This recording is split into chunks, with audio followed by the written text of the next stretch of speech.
Sibingelele umhlaba wonke, sibingelele isizwe. Sibingelele wonke umuntu ubalekile ngalesikhathi.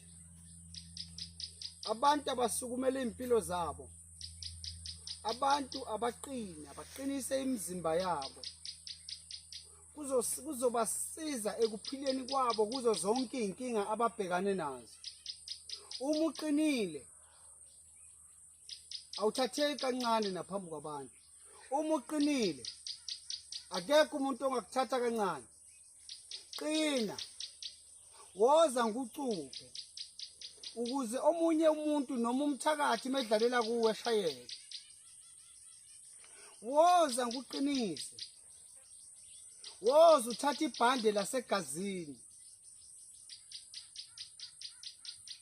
Hayi ukuhamba ugaqa amabhande la emahlombe. Wakudala lokho. Woza nguqinise. Woza ngucuphe. Woza ngusize ngempela nguqinise nguphakamise uye phezulu. Kubuhlungu umuntu mayiseqhamuka athi ngiphelele umsebenzi. Ngalesikhathi kufanele aqina kazange wafuna ukuqina. Uma acabanga nje kufuna ukuxoshwa emsebenzini babona wena. Woza nguqinise. Ukuqina kubalekile bakithi. Oh, ebhadi gidi. Qina kuyakulekelela, kuqina kwenza ukuthi ngisho kwenzeka ingozi zemoto kodwa uma uqinile uyaphepha.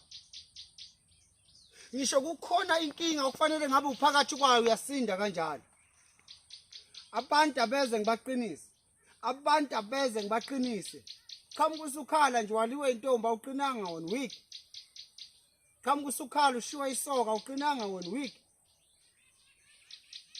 Ukuqina kuyakwenza ukuthi uvikeleke akubizi ukuya nje kudokotela afike ngikufayile lo hlanga lokuqina ngikunike induku zokufutha uphakame uye phezulu. Ungalokho nje njalo into abakwenza kucatshanga wena izinto ezimbi nguwe amabhadi nguwe kuyabhaliswa kwenza izinto ezinhle wena usalele emuva yindaba. Qina woza kimi dokotela uChuk plus 2 076 45 145 bye bye.